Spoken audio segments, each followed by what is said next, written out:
There's a longing in my heart. There's a cry within my soul. Dear Lord, I long for more of you.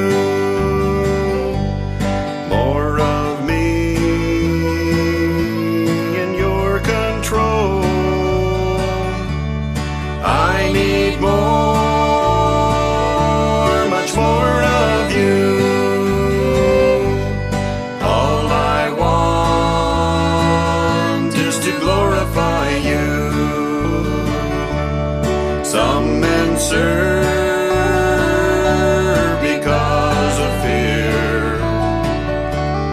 Others serve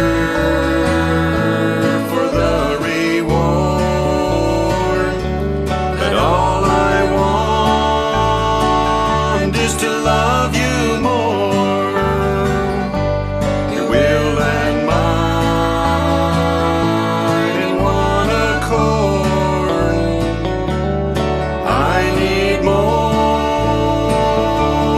More of you. All I want is to glorify you.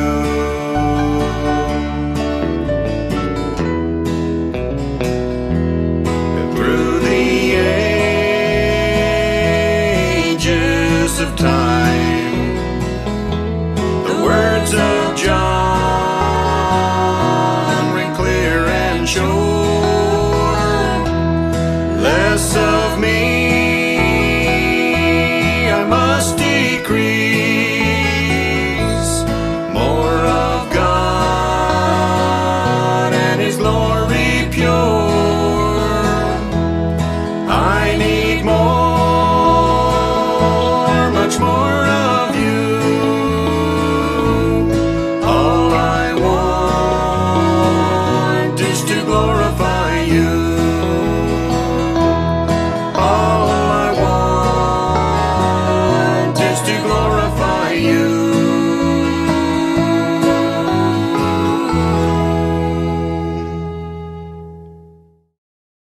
May the Lord bless you and protect you. Number 6:24. सैबत दिन आप सभी को मुबारक हो। जहाँ से आप देख रहे हैं, जिस प्लेटफॉर्म से आप देख रहे हैं, आप सभी का एक हार्दिक स्वागत है इस सप्ताह का हमारा वेस्पर्स के भाग में। आइज़ाया 12:2 में कहता है, God is my salvation, I will trust and I will not be afraid.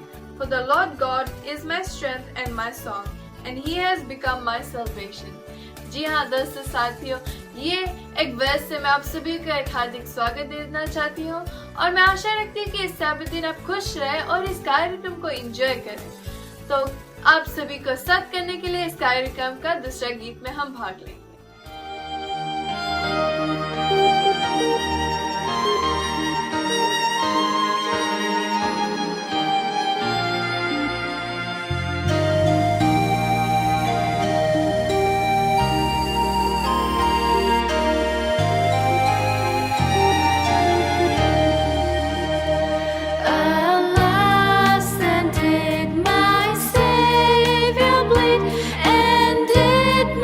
Soul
chapter 2 verse 15 says, Pharaoh sought to kill Moses.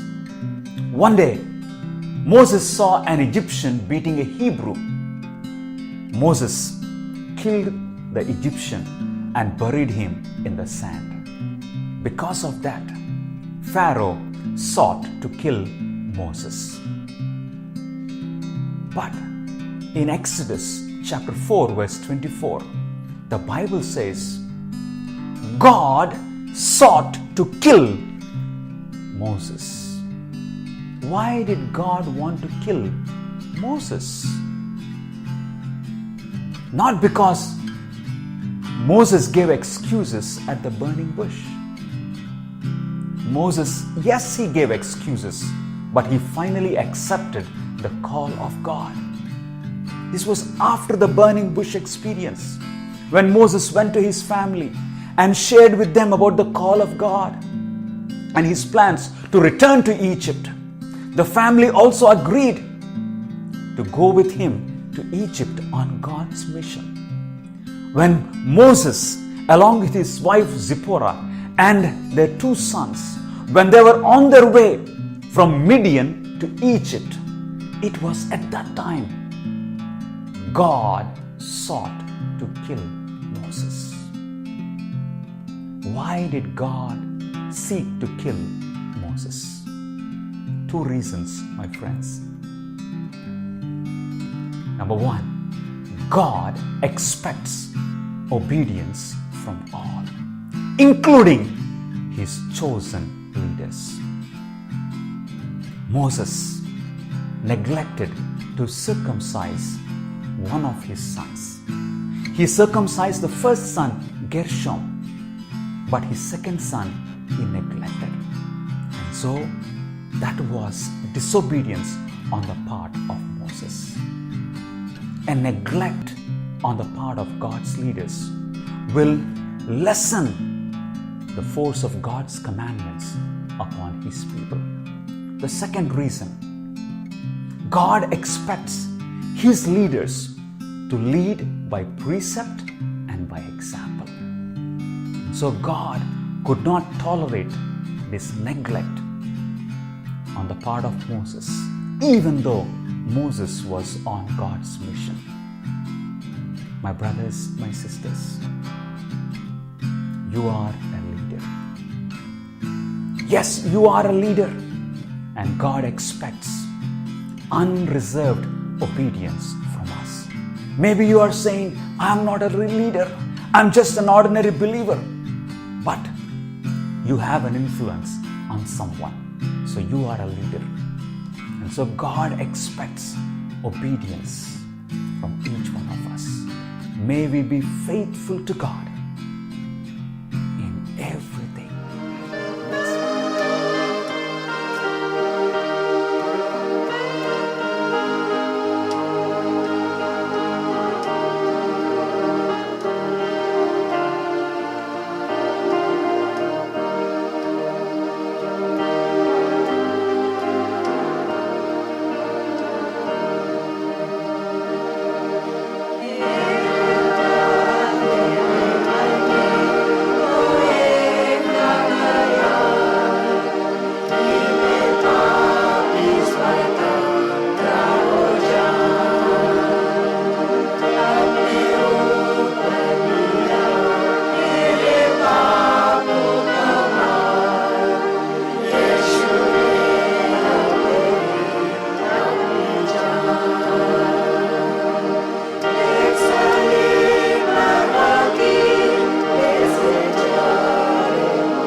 the word stress, what's the first thought that comes to your mind? Some people, it's headaches or nervousness, anxiety, worry, fear. I asked that question to a stress management class that I was teaching on one occasion. What's the first word that comes to your mind when you think of the word stress? Just raise your hand and give me one word. One lady said, a burning sensation in my stomach. Another person said, tightness in my neck. Another person said, that throbbing headache. When I was an administrator in a school in Chicago, I had a secretary there who I could always tell when she was under stress. She would get this red rash, pretty severe, on her arms. People react to stress in different ways. I call those stress vulnerability points. It's like when you are blowing up a balloon and you get too much air in the balloon. The balloon is going to pop at the place at which it is most vulnerable to pop, or its weakest point. So when we have stress that builds up in our bodies, we tend to have symptoms at the place where we are most vulnerable. For some people, it's a headache. Some people, it is tension in the shoulders. Some people, it's a stomach problem. Knowing those stress vulnerability points helps you to know that you are under stress. You can take 3 deep breaths and back up. Is stress always bad? When I ask the question, what do you think of when you think of stress? Many people give me negative responses. But is stress always bad? For example, the athlete under stress may perform better. The student under stress may study harder. The businessman under stress may put in more effort. So stress isn't always bad. Well, when is stress bad? Let's suppose you're hiking on the Appalachian Trail, not far from where we are here in Haymarket, Virginia. And as you're hiking that day, you're alone, and you hear some rustles in the bushes, and you look up, and there is a bear. That bear is staring right at you. Your heart begins to beat faster. Your respiration is quicker. Your muscles are tense like spring steel, and you begin to run. Now, maybe that's not the thing to do if you're facing a bear, but it's just an illustration. And as you're running, every bodily function has been speeded up. What are you under? Stress. So if a bear is chasing you and you're under stress and you run faster, I think that's a pretty good thing, isn't it? But here's the problem. When some people get up in the morning, it's like the bear's chasing them all day. Some people always have an increased heart rate, increased respiration. So stress is not bad if it's short-term in spurts. Stress becomes bad when it's prolonged and it's a constant state that you're under it. What are 3 biblical principles that will help us to deal with this matter of stress? The first is concentrate on improving your overall health. The healthier you are, the more you're going to be capable of handling the stresses of your life. The Bible passage that helps us understand that is Romans chapter 12, verse 1. I beseech you, therefore, brothers and sisters, I beseech, Paul says, I urge you, I exhort you, I beseech you, therefore, brethren, by the mercies of God. The only way we can bring our bodies in harmony with God's will is through his grace or through his mercy or by his power, that you present, notice you present, nobody else can do it for you, your bodies. Now the word for bodies there is a very fascinating word. It's the word sumata. We get the word sum from that. Sumata is a Greek word. The New Testament was written in Greek. That you present your bodies, your sumata, the sum of everything you are, physical, mental, emotional, and spiritual, as a living sacrifice, wholly acceptable unto God, which is your reasonable service. That expression, reasonable service, is translated by a modern translation of the Bible, Phillips' translation, as an act of worship. So Paul is saying, I'm encouraging you, I'm urging you, my brothers and sisters, through God's grace or power, that you present, that you make a conscious choice to place every aspect of your being, the sum of your essence, as a living sacrifice, in other words, dedicated wholly to God, which is an act of intelligent worship. When we think of stress, the stronger our physical bodies are, the stronger our minds are, the greater strength we have emotionally, the more we're going to deal with it. But you say, how can I do this? How can I have a body that is strong enough to resist the external stresses of life? How can I have a mental state? I want you to think of a word. The word is dear, D-E-A-R. And every time you say to your wife, "Why, dear, I love you," or "Dear, that's a wonderful meal," I want you to think of this acronym, D-E-A-R. D-E-A-R are 4 ways that we can improve our physical health to reduce the stresses. The D in the dear stands for diet. If you have a diet that is high in whole grains, particularly the B complex vitamins, a diet that is high in whole plant foods, it builds the immune system, where if you have a diet that's high in sugar, what many people don't realize is, for example, most bottles of pop will have anywhere from 24 to 28 grams of sugar in it. That's an exorbitant amount of sugar. Even something as simply as chewing gum has a teaspoon or a teaspoon and a half of sugar in it. So when you look at the soft drinks, when you look at candies, when you look at highly processed foods that are so high in sugar, how does that impact the immune system? How does that impact our stress? Vitamin B complex, vitamin C, vitamin D, adequate amounts help us to reduce the stresses of our life. But when we eat high amounts of sugar, it neutralizes the impact of those vitamins. High amounts of sugar produce something called free radicals. The free radicals neutralize what's known as antioxidants. The antioxidants help us to reduce the oxidation in our system, and the higher the oxidation and inflammation, the more stress we feel. One of the vitamins that really reduce stress is this vitamin of vitamin B complex. Now, you're not going to get that stress reduction impact through the pill, but if you're eating whole grains that are high in vitamin B, whole grain breads rather than the refined breads, whole grain cereals, but watch your whole grain cereals because many of them will be very high in sugar. When I look at the box of cereal, if it has more than 7 to 8 grams of sugar per serving, we don't buy it. But look at taking natural whole grain products, natural plant-based products. It will increase your vitamin B complex, increase your vitamin C, increase your D, and you will be able much better to handle stress. Avoid sugar-laden foods. That's the D. E is exercise. When we get out and exercise, we breathe in fresh air. We place our muscles under some tense strain that tension later relaxes the muscles. I remember reading the story of a man really depressed under heavy stress, came to his counselor. His counselor was a Christian counselor who knew a lot about the benefits of exercise. And the man came wanting an antidepressant. Now, I'm not suggesting that nobody ever needs an antidepressant, but the physician was a very wise one. His office was not far from a trail and not far from a short mountain, hills. And so he said to the man, I want to tell you what I want you to do. I want you to go out and walk for the next hour to hour and a half and think about your life and offer up a silent prayer and take some deep breaths and then come back and see me. Well, the man walked out there, spent an hour and a half in nature, looking at the beauty of the trees, listening to the songs of the birds, looking to the blue sky, came back and he said, Doc, I'm feeling better. I don't think I need the pill this week. Exercise is known as a stress reducer.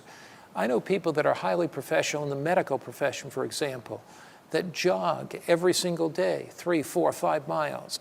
They say one of the reasons they do that is because it helps reduce their stress. So the D in dear is diet. The E is exercise.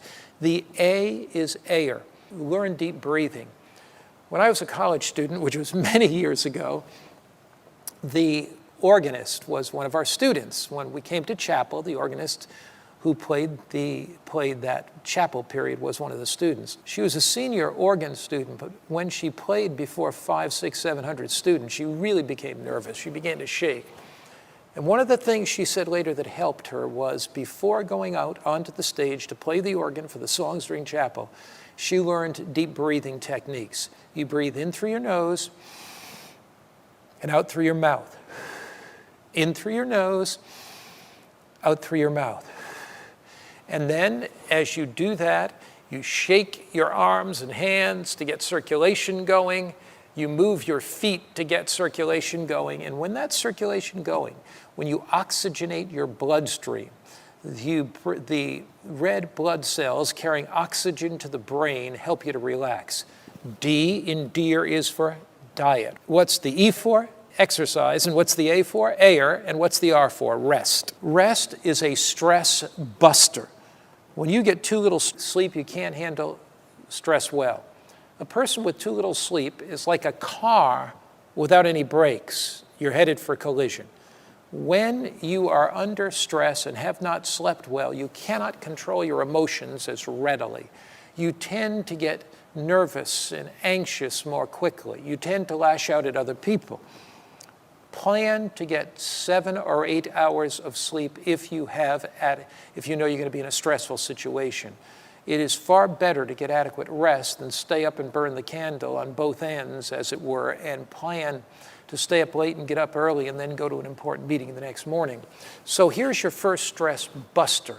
First stress buster is improve your physical health.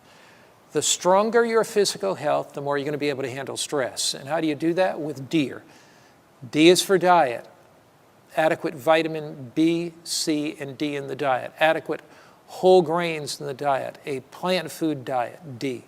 E, get adequate exercise. When you're feeling under stress, get out, take a walk, head erect, shoulders back, take deep breaths. Next, when you're under stress, learn deep breathing, the air. Breathe in through your nose, out through your mouth. You may need to do that 5, 6, 8, 10 times a day. And the R is relax, rest. Get adequate rest. Now, the second great stress buster is concentrate on improving relationships with other people. Very often, the reason for stress is because we have tension with somebody else. Might be tension with somebody else that we work with. Might be tension with somebody else in our church. Might be tension with a relative. But it is that conflict, that wall between us. So how do we improve our relations with each other? Here's a biblical principle. It's found in the book of Ephesians, chapter 4, verse 32. And the Bible here talks about the relationship that we have with others. And it talks about ways to improve that relationship. Ephesians chapter 4, and we're looking here at verse 32. It says, let all bitterness and wrath and anger and clamor and evil speaking be put away from you. That's verse 31. With all malice, be kind one to another, tender-hearted, forgiving one another, even as God for Christ's sake has forgiven you. So the law of kindness. What can I do for somebody else to bless them? How can I touch them with God's grace? Who is it that is that individual that I have a conflict with? How can I reach out to them in ways of kindness? Be kind to one another, forgiving one another, even as God, for Christ's sake, has forgiven you. But you say, I'm so angry, I'm so bitter. Confucius said once that an angry man is always filled with poison. It's true for an angry woman, too. If angry people are filled with poison. When we're angry, it mitigates against having a positive immune system. It sends negative chemical byproducts into the body, begins to break down the immune system when we become tense, worried, and anxious. Positive relationships help to build our immune systems, help to reduce our stress and reduce our anxiety. Corrie ten Boom tells the story of being in the prison camp in Dachau and in Auschwitz there, the great German prison camps, Ravensbrück. And she was in with her sister Betsy, and on one occasion a German guard came and hit Betsy, her sister, in the face, and Corrie just was aghast. She was shocked. Then this guard ripped off Betsy's blouse, and Betsy was so embarrassed, knocked her to the ground, and for the joy, did I say joy? The sadistic joy, the evil, devilish joy of hearing her ribs cracked, took his foot and stamped and stamped and stamped on her ribs, and of course Betsy wailed in pain. Not long after that, Betsy died. And Corrie came out of the prison camp at the end of the Second World War, and Corrie knew that she had to deal with this bitterness, this anger, this tension. And she said, Lord, give me the ability to forgive. Now, forgiveness does not mean you're justifying what another person has done to you. You don't justify their action. but you're releasing them from your condemnation because Christ released you from his condemnation. So what is forgiveness? It's releasing another from your condemnation. It's not holding against another person what they did. It's not saying what they did is right or correct. If you were abused as a child, what happened to you was evil, it was horrible. If a husband left you for somebody else, it was evil, horrible. If a drunk driver hit your teenage son and killed him, that was horrible. But what does forgiveness mean? It means you release them from your condemnation, because you know if you hold bitterness in your heart and condemnation, that'll increase your tension and stress. It'll break down your immune system. Corey was speaking in a church in Munich, and she was sharing the fact that the people that were able to forgive were able to overcome the tension and anxiety that had taken place and the horror of those prison camps and return to normal life. The people that couldn't forgive were not able to return to normal life, and many of them had nervous breakdowns. As she gave that talk about forgiveness, at the end of the meeting, a man came up to her. Short, stocky, deeply set eyes, serious look on his face, and she recognized him immediately as the guard in Ravensbrück who had been so cruel to Betsy and so cruel to her. And she said, I wanted to spit in that man's face. I wanted to slap him across the face. But then he reached out his hand and said, I am so sorry, will you forgive me? And Corey said, I didn't want to do it, but I chose to reach out. The Bible says, be kind to one another, forgiving one another, even as God, for Christ's sake, has forgiven you. I reached out and said, I will forgive you. She said, all of a sudden, that burden of worry, tension, bitterness, anger was rolled off my shoulder. Is there somebody you ought to forgive? Is there some relationship you ought to repair? Ask God to give you the strength to forgive that person, to go to them and tell them you want to improve the relationship. How do we reduce the stress? How do we cope with the stress in our life? First, we improve our physical health. And the stronger we are physically, the stronger we're going to be mentally, and the better we can reduce stress. Secondly, we improve our relationships with others. Whatever it takes, we go to them. And thirdly, and this probably is the most important, and I could have listed it first, we attempt to improve our relationship with God. We attempt to recognize that God is the author of peace, not the author of worry, fear, tension, and anxiety. He is the author of a calm spirit, a relaxed heart. There are multiple texts in the Bible that promise us that God will give us peace in the midst of the storms of life. Isaiah 26 and verse 3. Isaiah 26 and verse 3 puts it this way. It says, thou wilt keep him in perfect peace, whose mind is stayed on you because he trusts in you. You will keep him in perfect peace, whose mind is stayed upon you. When I feel the tension building up in my life or the anxiety, I say, God, keep my mind fixed upon you. Take my mind off the things of time and put them on things of eternity. Take my mind off the things all around me that are bringing stress, tension, anxiety, and fix them upon you. In the book of Peter, 1 Peter chapter 5 and verse 7, the Bible shares this stress-busting principle. It points out that as we come to Christ, as we trust him, 1 Peter 5 verse 7 says, casting all your care upon him because he cares for you. Casting. What does it mean to cast? Another translation there is throw the full weight of your anxiety upon him because he cares for you. Some time ago, I read the story of an experiment on a little lamb. You know, I'm not too much for those animal experiments on lambs particularly. Sometimes these animals, creatures created by God, are treated quite cruelly. But the experiment took place where they were testing the stress ability of lambs to cope. And so they took about 10 feeding stations, they put them in this pen. They hooked up every feeding station, the scientists did, with an electrode. And the experiment was that as a little lamb went to the feeding station, they'd shock him, not enough to kill him, of course, but enough to shock him and watch to see what he did. How much could this lamb deal with stress? And so as the little lamb pranced over to the feeding station, began to eat that hay, they pushed the button. The scientists could observe the lamb couldn't see the scientists, and it shocked the lamb. Well, the lamb began to twitch. He ate a little bit more. They shocked him again, and he just twitched and ran. He would never go back to that feeding station. Very smart lamb. They shocked him at the next feeding station, shocked him again, twitched again, wouldn't go back to that feeding station. Pretty soon, they had shocked this lamb at every single feeding station. He came to the center of that pen, just shaking and shaking and shaking, had a nervous breakdown, heart attack, and died in the center of the pen. They took a second lamb, the twin of this lamb, put him in the pen. One thing different. They put his mother in the pen with him. They shocked this lamb at the feeding station. Just a little twitch, of course. He was shocked. He looked up, ran over to mother. She said something. They don't know what she said. He went right back to that feeding station. They shocked a little bit again, and pretty soon the lamb just wasn't worried about it. He'd step back and stop eating. Why? Because he knew that he had somebody to run to.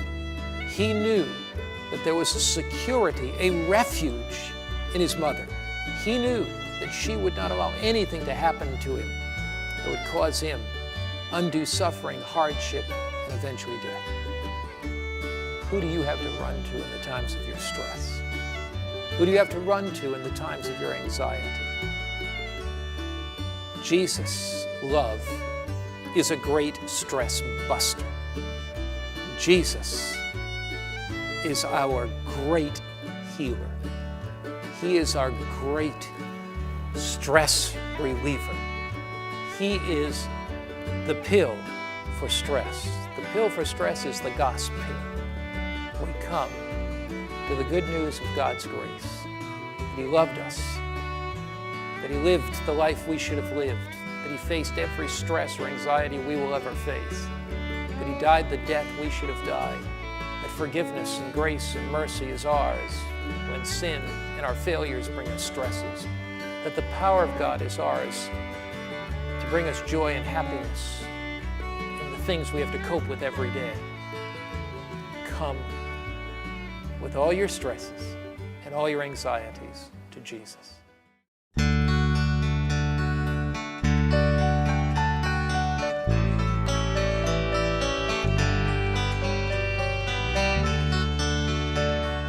I am just a pilgrim, just a weary stranger. Sometimes I'm just a lonely man. But I've got a hidden treasure, just a little secret that makes me happy as I am.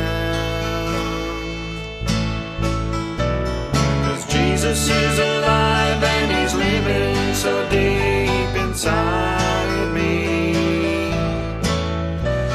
Struggles I face, He will always, always love me. He's bigger than the mountains, bigger than the oceans, bigger than what I see.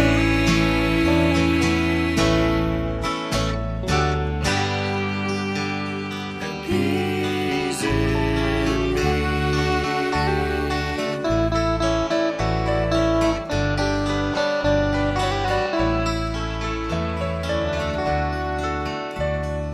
May not have much money nor have a lot of friendships, but I'm a very wealthy man. Wherever I go and whatever I do, I want to feel the Master's hand. And hear His gentle voice calling over all life's mountains. And when I am thirsty, I want to drink from His fountain.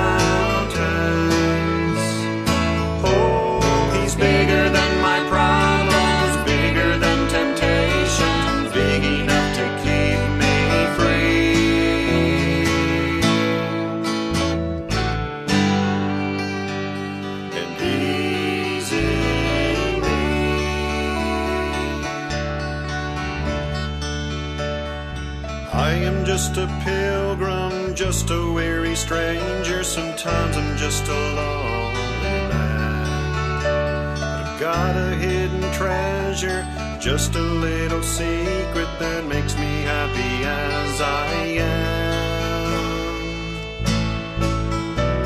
'Cause Jesus is alive and He's living so deep inside me. In the struggles I face, He will always